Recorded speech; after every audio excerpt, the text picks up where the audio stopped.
जय श्री महाकाल। महादेव दरबार में आप सभी का हार्दिक स्वागत है।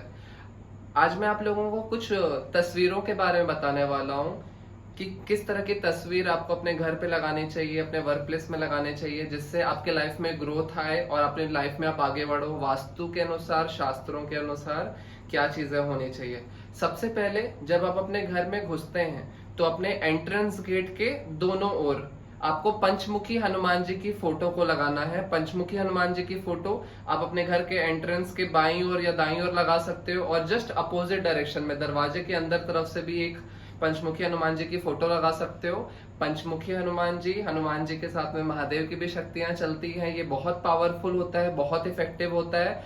हर प्रकार की नकारात्मक ऊर्जा को पंचमुखी हनुमान जी की फोटो के रहने से, वो हर प्रकार की नकारात्मकता घर के अंदर आने से रुकती है। तो इस फोटो को आप अपने घर के एंट्रेंस पे दोनों साइड में, दरवाजे के दोनों ओर आपको लगाना है।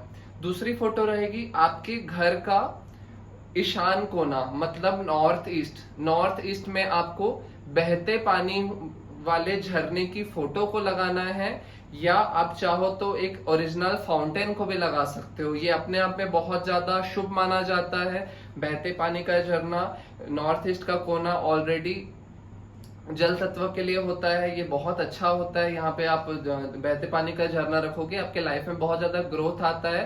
फाइनेंस, पैसा और धन लाभ के लिए ये सूचक होता है।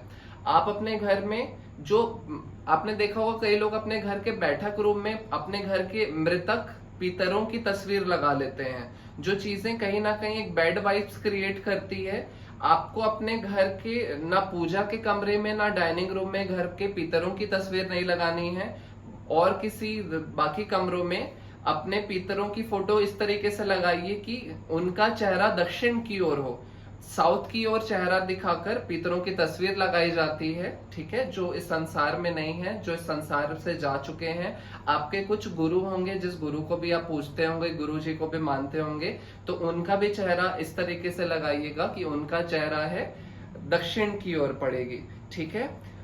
जो लोग ध्यान करना चाहते हैं, ध्यान क्षेत्र में, अध्यात्म में आगे बढ़ना चाहते हैं, वो ध्यानस्थ महादेव की तस्वीर या भगवान गौतम बुद्ध की तस्वीर को भी अपने ध्यान वाले स्थान पर, जिस जगह पर वो मेडिटेशन करते हैं, उस जगह पर वो फोटो का लगा सकते हैं। महादेव की फोटो वगैरह वो लगाते हैं तो उनका फोटो इस तरीके से दीवार पे लगाना है कि उनका चेहरा हो उत्तर की ओर हो। ये एक तरह का सिंबॉलिक मेडिटेशन का भी काम करता है। उस सिंबल से, उस फोटो से एक तरह की रेस और वेव्स निकलने लगती है, जो उस फोटो की इंडिकेशन को पूरा करने में मदद करती है। आप चाहो या ना चाहो, लेकिन वो सिंबॉलिक मेडिटेशन एक जबरदस्त पावरफुल तरीके से वो काम कर रहा होता है। अगर आपके घर में बच्चे हों जो कॉम्पिटिटिव एग्जाम्स की तैयारी कर रहे हों या स्कूल कॉलेज में हो, पढ़ाई करते हों, वो अपने पढ़ाई करने वाले स्थान पर स्वामी विवेकानंद जी की फोटो को लगा सकते हैं। स्वामी विवेकानंद जी की फोटो, क्योंकि उनको बोला जाता है कि उनके पास में फोटोग्राफिक मेमोरी थी।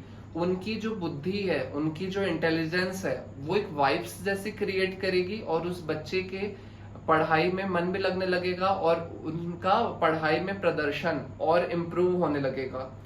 तैरते हुए हंसों का जोड़ा, यह फोटो भी बहुत ज्यादा शुभ माना जाता है, बहुत ही अच्छा माना जाता है। तैरते हुए हंसों का जोड़ा समृद्धि का और धन लाभ का सूचक होता है। इस फोटो को भी आप लगा सकते हैं।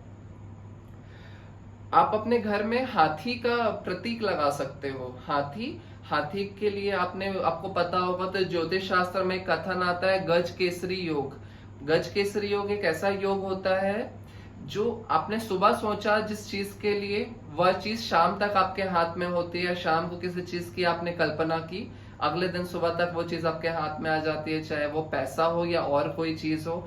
ये बहुत ही पावरफुल, बहुत ही जबरदस्त होता है। गज केसरी योग के लिए आप, तो हम लोग ऐसा बोलते हैं कि आप आर्टिफिशियली गज केसरी योग तैयार कर सकते हैं अगर हाथी को आप स्थापित करते हैं, लेकिन हमेशा ध्यान रहे कि हाथी का सूंड ऊपर उठा हुआ हो। और ये हाथी किसी भी कलर का हो सकता है, चाहे ब्लैक हो, चाहे ग्रीन हो, चाहे ब्लू हो, चाहे व्हाइट हो। ये पत्थर का भी हो सकता है, लकड़ी का भी हो सकता है, किसी भी तरह का मटेरियल का हो सकता है। बस आपका प्रयास ये रहे कि जब ये लकड़ी का हो और मिट्टी का हो तो ये पूरा भरा हुआ हो, लेकिन पीतल का या अलग तरह के मेटल का हो तो ये अंदर से खोखला हो और अंदर वाले जो स्थान पे आपको वैक्स से उसको आपको भर देना है। ये एक जबरदस्त गज केसरी योग तैयार करता है, आपके लाइफ में जबरदस्त ग्रोथ लेकर आता है।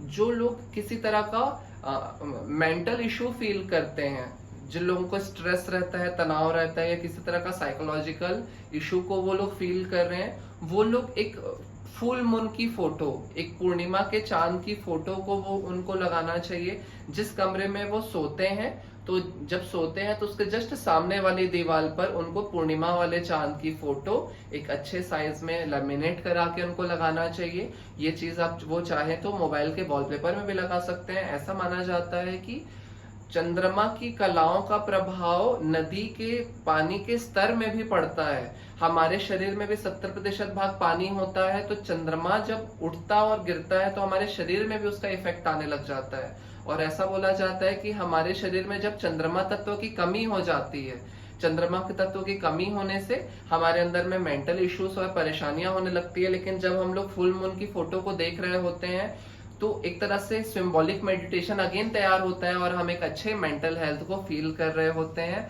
आपके पास और भी कुछ सवाल हो और किसी फोटो के बारे में आप जानना चाहते हो तो नीचे दिए गए नंबर पे आप हमसे कांटेक्ट कर सकते हैं या कमेंट में अपना प्रश्न रख सकते हैं। मेरा प्रयास रहेगा कि उस बारे में भी मैं एक वीडियो बनाऊं।